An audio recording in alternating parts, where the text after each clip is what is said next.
الله أكبر الله أكبر.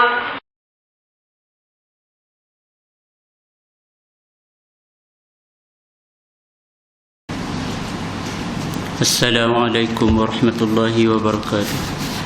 بسم الله الحمد لله والصلاة والسلام على رسول الله سيدنا محمد وعلى آله وصحبه أجمعين.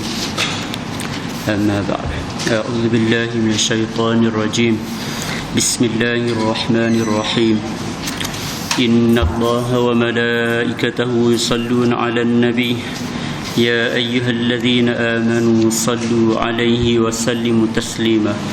اللهم صل على سيدنا محمد وعلى آله وصحبه وسلم. الحمد لله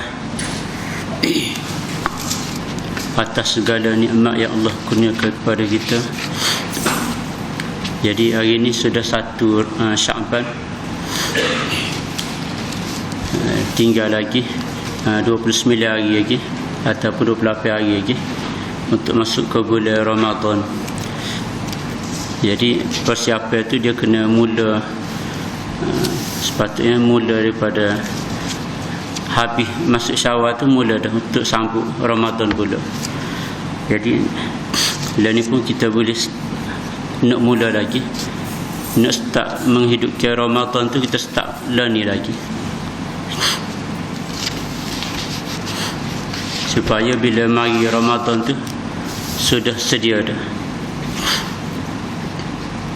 Jadi kalau dah lebat puasa kat, molek start lah ni lagi, supaya bila mari Ramadan tu tak ada dah istilah kata makan sehari tak ingat. Jadi kalau start lah ni lagi, mana dah biasa dah, jadi tak ada dah istilah tak ingat makan sehari. Jadi kita di bulan ni ataupun start daripada bulan Rejab tu, dia kena banyak dah minta biar boleh sempat masuk bulan Ramadan. Jadi qala mu'allif rahimahullah ta'ala, kata wala nara al-khuruja ala a'immatana wa wulati umurina wa in jaru. Dia kata, dan pada pandangan kami tidak bolehlah keluar daripada pemimpin ataupun ulil amri yang menjaga urusan umat Islam. Tak boleh nak keluar sekalipun mereka itu zalim. Jadi wajib mentaati kepada pemerintah. Tak boleh nak memberontak, apatah lagi nak angkat senjata nak lawan pemimpin, sekalipun pemimpin itu adalah orang yang zalim. Jadi wajib taat kepada mereka dalam segenap perintah, kecuali hanya pada perintah maksiat saja tak boleh nak taat. Perintah-perintah lain wajib kena taat.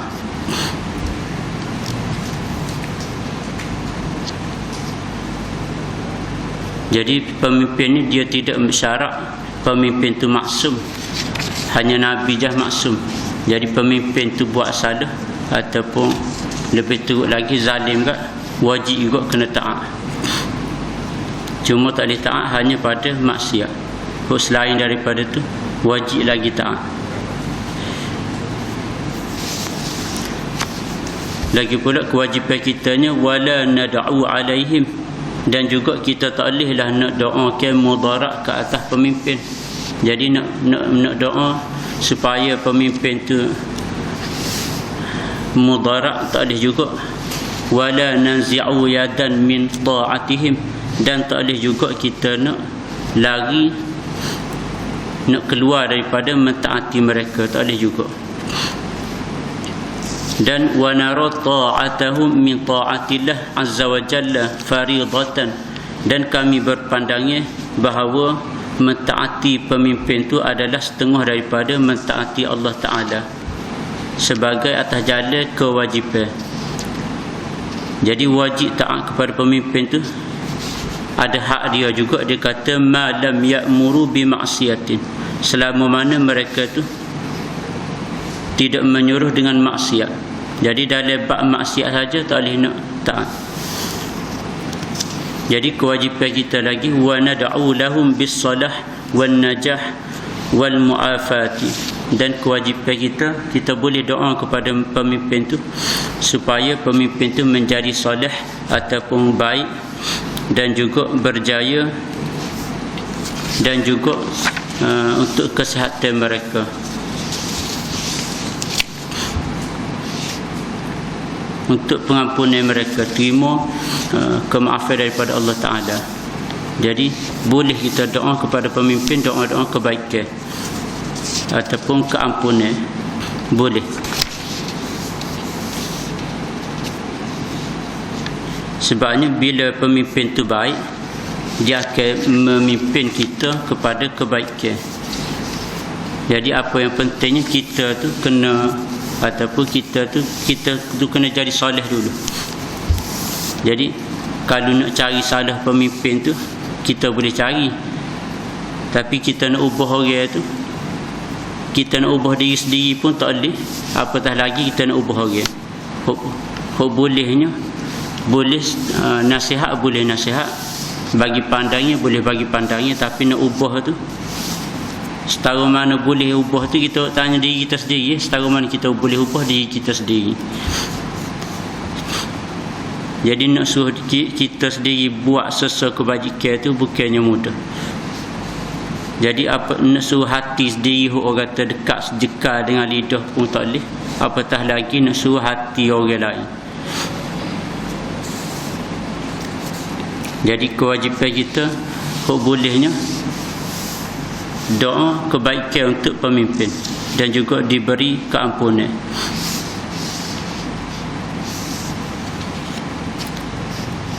Mana tak boleh nak keluar daripada ataupun lari, ataupun lebih-lebih lagi nak akak sejangta ke atas pemimpin, tak boleh.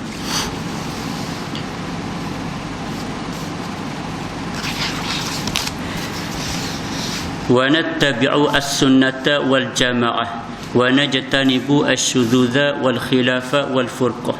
Dan kita juga kewajipan kita mengikuti as-sunnah, jalan-jalan Nabi, dan wal jamaah, dan jemaah, pandangan ramai ataupun sahabat-sahabat, ataupun pada hari ini kita dah 1400 tahun dia panggil ahli sunnah wal jamaah, lagu mana pandangan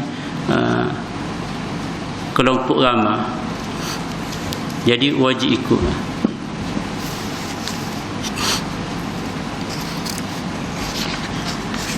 Wajib ikut kelompok ramai, dan menjauhi, dikata najtanibu asyudzuzah, menjauhi pandangan-pandangan yang keluar daripada pandangan ramai, syudzuzah. Lebih-lebih lagi kena jauhi, dikata al-khilafah, pandangan-pandangan yang bercanggah dengan pandangan ramai. Lepas tu wajib lah bercanggah tu. Mana kalau ramai-ramai kata wajib, tiba-tiba ada kata haram, tu bercanggah tu. Kalau setakat wajib, orang ni kata sunnah, tu berselisih sikit, boleh kira, tapi semua ni kita ambil ramai-ramai.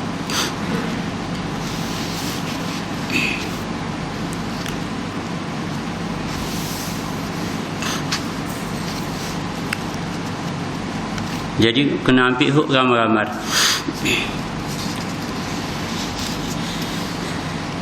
Sebabnya dah panggil jadi kita tauhid ini dia memang dia bina atas keyakinan. Semua tu ada panggil, ada pegangnya dia yang kuat. Jadi sebab tu dibina kitab tauhid. Sehingga dalam kitab dia ni dia akan sebut sikit lagi pandangnya bolehnya sapu khuf. Sebabnya sapu khuf ni sampai ke peringkat 70 riwayat sahabat. Jadi nak ayat kata kitab tauhid ni dibina atas keyakinan. Jadi wajib kena ikut pandangan ramai, menjauhi pandangan berselisih, apatah lagi yang berlawanan, kena jauhi. Dan kalau kita hari ni kita kata dalam bab fiqh kalau pandangan ramanya 4 mazhab pandangan ramai. Mana dalam dunia ni orang duk ikut 4 mazhab tu. Jadi lagu mana jalan Nabi yang difahami oleh sahabat, jadi itulah difahami oleh ulama-ulama. Jadi tiba-tiba kalau kita boleh jumpa pandangan kita lain lagi, tu kena periksa dulu. Jadi kalau tu dalam bab fiqh pandangan hok panggil pandangan hok ramanya 4 mazhab. Bukan kata tak ada mazhab lain, cumanya kita dari segi kitanya nak selamat ambil hok pandangan ramai. Sebab memang ada mazhab lain, tapi dari segi kitanya kita ambil pandangan ramai untuk lebih selamat. Kalau bab tauhid pandangan ramai. Jadi kalau bab fiqh ni 4 mazhab yang mana diiktiraf sampai ke hari ni. Jadi orang panggil sudah lebih 1000 tahun diiktiraf oleh ulama-ulama sampai ke hari, sehingga ke ulama-ulama sendiri yang muktabar pun ikut jalannya mazhab-mazhab. Jadi kalau setakat kita ni lebih-lebih lagi. Kalau bab tauhid yang diiktirafnya diikuti sampai ke hari ni, jadi Maturidiyah dengan Asy'ariyah, yang mana ada dalam apa panggil jalannya apa panggil dalam Malaysia ni. Kalau fiqh Malaysia ambil Syafi'i, bukan kata lain salah dak. Di Malaysia Syafi'i dalam bab tauhid, Asy'ariyah dengan Maturidiyah. Atas jalan ni yang dibawa oleh ulama, yang dihimpun oleh ulama, Maturidi dengan Imam Asy'ari. Jadi demo tu himpun jalannya yang difahami oleh sahabat-sahabat. Lepas tu perhimpunan demo tu diakui sampai ke hari ni. Jadi lebih 1000 tahun diakui, bukan setakat orang biasa akui, tapi ulama-ulama muktabar akui. Jadi itu panggil kita kena ikut pandangan ramai. Jadi kalau ni Imam At-Tahawi ni pun lebih dia 321 Hijrah dia meninggal. Maknanya dia tu lebih daripada 1000 tahun tu. Sampai ke hari ni diiktiraf. Jadi kalau kita tengok tauhid dia ni pun tak ada hak pelik. Jadi itulah hak diiktiraf. Wa nuhibbu ahlal adli wal amanah, dan kewajipan kita kena kasih kepada ahli adil dan amanah. Kewajipan kita. Dan wa nabghudu ahlal jawri wal khiyanah, dan kita benci kalau ikut terjemuh sebiji-sebiji, kita kena benci kepada pembuat kezaliman dan khianat. Tapi ulama kata bukan benci diri orang yang buat jahat tu, tapi benci kezaliman yang dibuat. Benci kezaliman yang dibuat, kerosakan yang dibuat. Bukan benci diri dia. Jadi kasih kepada orang yang adil dan amanah, kewajipan kita. Jadi kasih ini adalah satu ibadat yang sangat berharga, sehingga kan Nabi kata seseorang itu akan dibangkit bersama orang yang dikasih. Jadi kasih itu sangat berharga, termasuk dalam ibadat. Kasih kepada orang-orang orang-orang adil dan amanah. Jadi wajib kasih kepada mereka itu, sebab kita ni akan dihimpunkan bersama apa yang kita kasih. Jadi kalau kita anak-anak ke dia, cucu-cucu kita wajib kena ajar mereka itu supaya kasih kepada mudah ke orang alim, orang-orang soleh. Kena ajar, tak nak ajar kasih tu payah. Jadi kita sebut masa kecil tu sebut dah, ataupun bawa pergi ke majlis orang alim dan orang soleh. supaya demo tu anak-anak cucu-cucu minat dan kasih kepada orang adil, orang soleh, orang alim. Dengan sebab kasih inilah boleh timbulnya panggil tiru-tiru.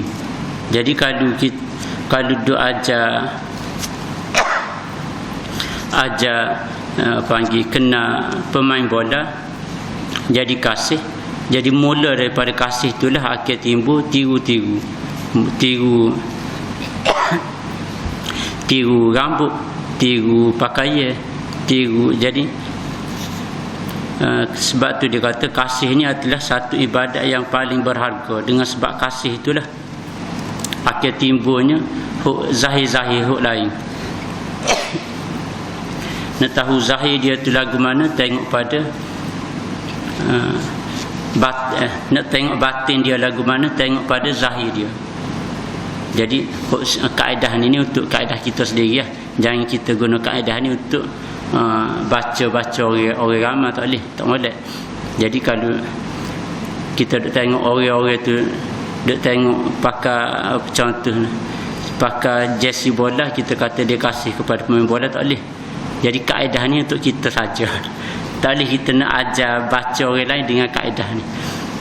Jadi batin kita akan zahir kita akan terbina dengan apa yang kita kasih. Jadi dengan sebab itulah dia kena ajar kasih kepada orang-orang soleh, orang-orang alim, supaya kita akan sikit-sikit akan jadi nak tiru.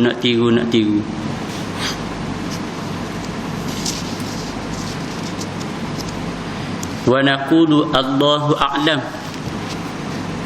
Jadi kita kena sebut Allahu a'lam, Allah lebih mengetahui dengan kebenaran tu, pada fima istabaha alaina ilmuhu, pada benda yang ilmu kita tak boleh nak capai. Jadi Allah a'lam tu, perkataan tu penting kita kena sebut bila mana kita ni kesamaran sesuatu pengetahuan.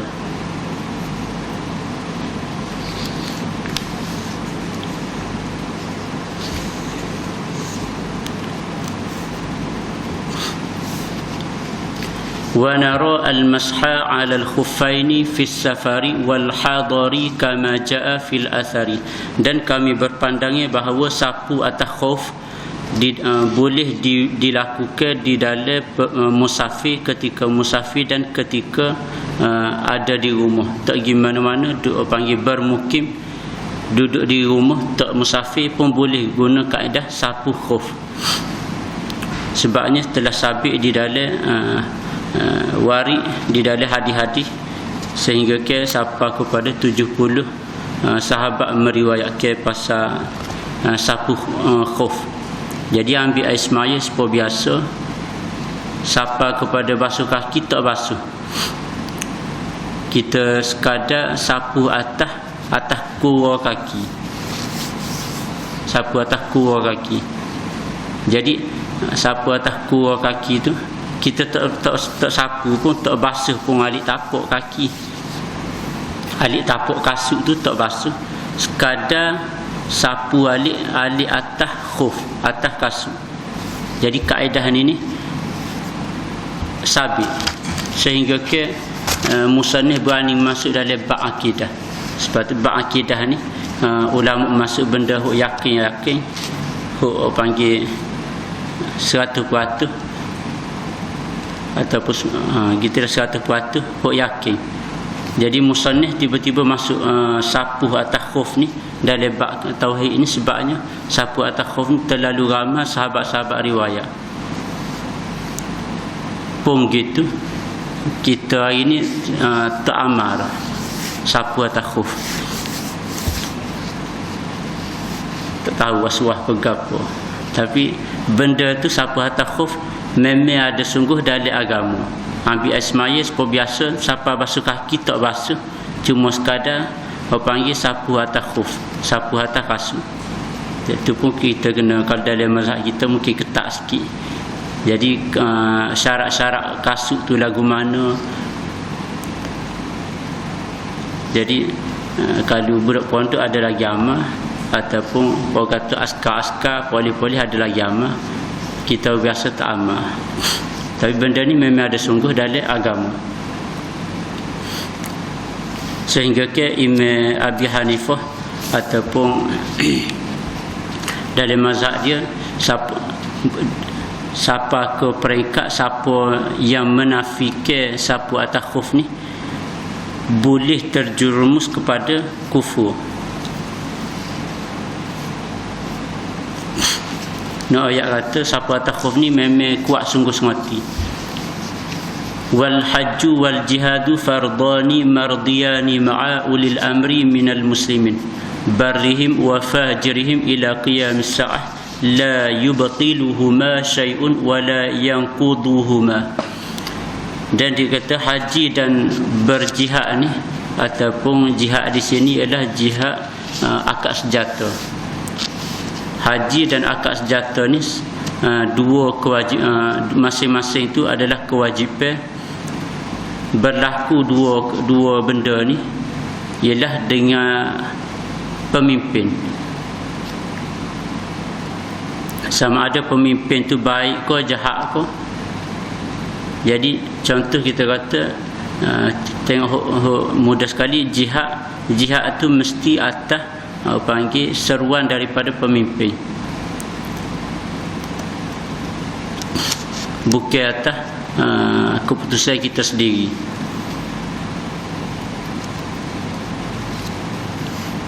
Dan haji tu juga atas terjemuh mudah kerjasama daripada pemimpin. Sebabnya haji ni kalau kita Malaysia contohnya perjalanan memakai ribu-ribu kilometer. Jadi syarat hajinya ialah mampu ataupun kuasa dari segi bekalan dan kuasa dari segi keamanan dalam perjalanan pergi balik.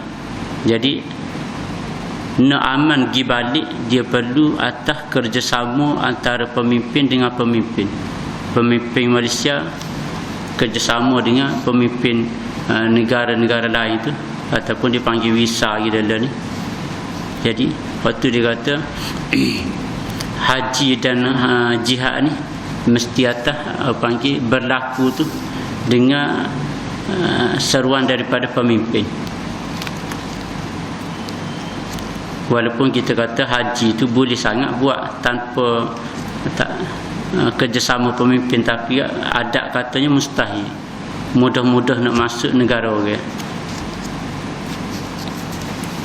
Jadi dua-dua ni, haji dan jihad ni tak akan terputus. Dua-dua ni wajib, dua-dua ni berlaku sehingga kepada kiamat. Tak ada yang boleh membatalkan, menghapuskan urusan haji dan jihad. Sekalipun kita kata pemimpin tu zalim, dia tak boleh nak hapuskan kefarduan haji dan jihad.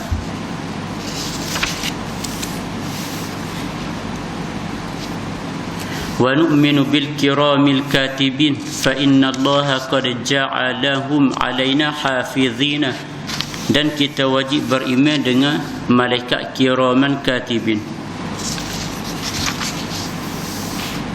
Jadi malaikat kiraman katibin ni Allah jadikan untuk, kalau terjemuh jaga kita. Jadi kiraman katibin, ataupun kita panggil raqib atid. Raqib itu jaga urusan kebaikan, catat kebaikan, dan raqib atid itu pula catat kejahatan kita buat.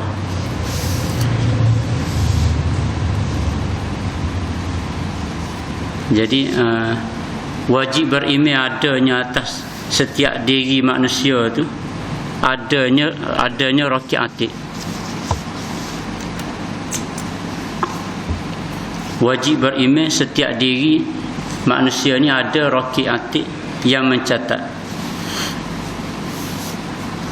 Jadi nama tu tak penting, Cumanya wajib beriman adanya dua malaikat yang mencatat kebaikan manusia ni, kita buat jahat dan buruk. Sebelah kanan dan sebelah kiri manusia, apa saja yang keluar daripada manusia, tak kira lah kata-kata ke, perbuatan ke, iktikad ke, niat ke, ataupun azam yang kuat. Azam ni ataupun kalau lintasan hati ni, sekadar lintasan hati, dia tak panggil azam lagi. Azam ni dia litah dalam hati nak buat benda serta dengan ada usaha, jadi panggil azam yang kuat. Jadi kalau litah nak buat benda, kalau tak ada azam yang kuat, dia tak tulis lagi. Jadi contoh kita kata, kalau litah nak buat maksiat tanpa ada azam yang kuat, sekadar terlitah je, tak jadi dosa lagi. Tapi kalau dia ada azam tu, keinginan yang kuat dengan usaha-usaha, sudah dikira satu dosa.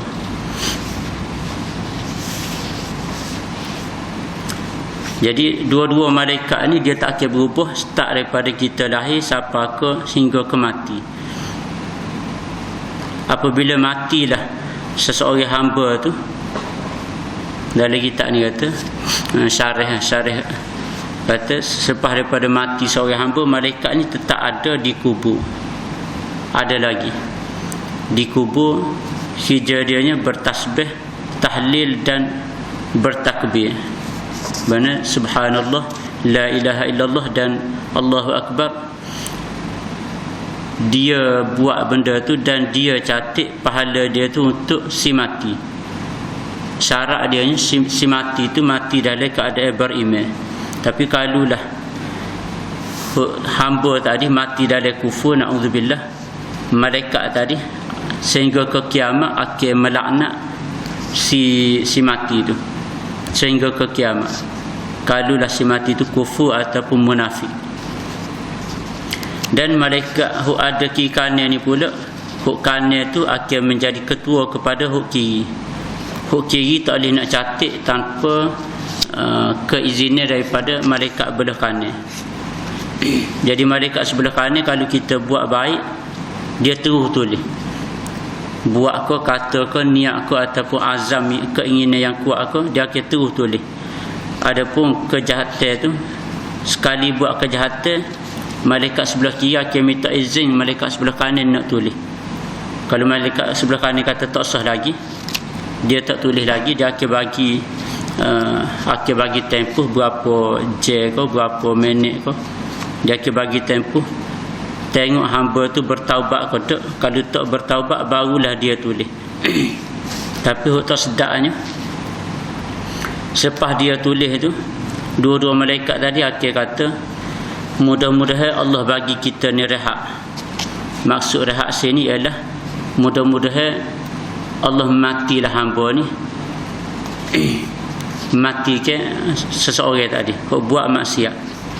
Jadi setiap kali kita buat maksiat, malaikat akan doa supaya mati. Sebabnya malaikat ni, malaikat kita sedia maklum dia tu suci. Setiap kali kita buat maksiat,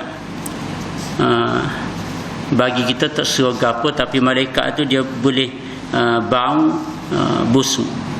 Jadi dia tak ikat nak bau busuk. Jadi dia doa biar Allah matikan hamba tu. Jadi malaikat dua-dua ni dia tak akan pisah pun daripada hamba, kecuali beberapa tempat aja dia akan pisah. Contohnya ketika kita ni masuk bilik air, sama ada qada hajat kecil ke besar ke, dia akan panggil pisah dengan kita sebentar. Ataupun ketika kita ni bersama isteri, ataupun ketika kita mandi buka aurat, sekalipun kita ni buka aurat tanpa hajat, dia akan pisah. Jadi timbul masalahnya, dia kata bila pisah, kalau kita buat maksiat atau buat kebaikan ketika malaikat tak ada sebelah kan, tak ada tercatat dia kata tetap juga tercatat Sebabnya malaikat ni Allah jadikan dia tu boleh kenal baik dan buruk. Contoh tadilah, bila buat baik, malaikat tu panggil kita ni bau wangi. Bila kita buat jahat, malaikat tu akan bau busuk. Jadi situ malaikat boleh tahu melalui tanda-tanda tu. Ataupun tanda-tanda lain, bila buat baik, kita ni akan bercahaya.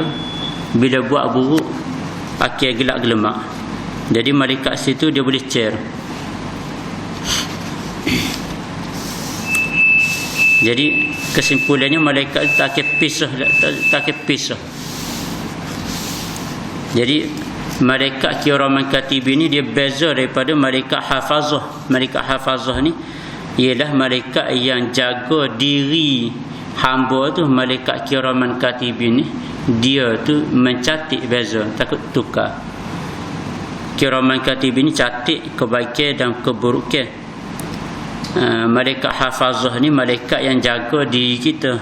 Sebab tu dia kata kita ni semasa hidup kita tak ada semut ataupun jari semut masuk telinga, masuk mata, tak ada ulat, tak ada dia lalak. Jadi bila mati je semut mayurung lalu. Sebabnya bila mati tak ada malaikat jaga. Jadi dia, malaikat jaga zat ni, jaga tubuh badan, dipanggil malaikat hafazah. Setiap diri itu ada 10 orang malaikat, ada 20. Kiri kanan belakang depan 5. Jadi 20 malaikat jaga. Jadi kalau malaikat kiraman katibin ni akan pisah juga dengan kita bila kita masuk bilik air ataupun qada hajat. Tapi malaikat hafazah ni tetap tak pisah sekalipun masuk bilik air, masuk jamban. Adapun yang hadis yang kata malaikat tak akan masuk rumah ataupun tak akan bersama seorang, ataupun bila mana seorang itu bersama anjing ataupun dari rumah tu ada gambar, waktu tu bukan malaikat hafazah, bukan juga malaikat kiraman katibin, waktu tu malaikat rahmat. Sehingga ada hadis kata kalau ada anjing, bukan setakat kalau di rumah malaikat tak masuk rumah, kalau dalam kampung tu malaikat tak masuk kampung, ada juga.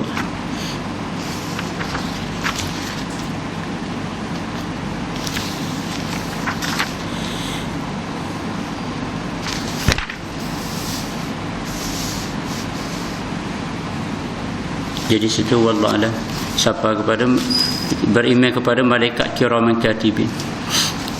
Jadi bismillahirrahmanirrahim, alhamdulillahirabbil alamin, wassalatu wassalamu ala asyrafil anbiya wal mursalin wa ala alihi washabbihi ajmain.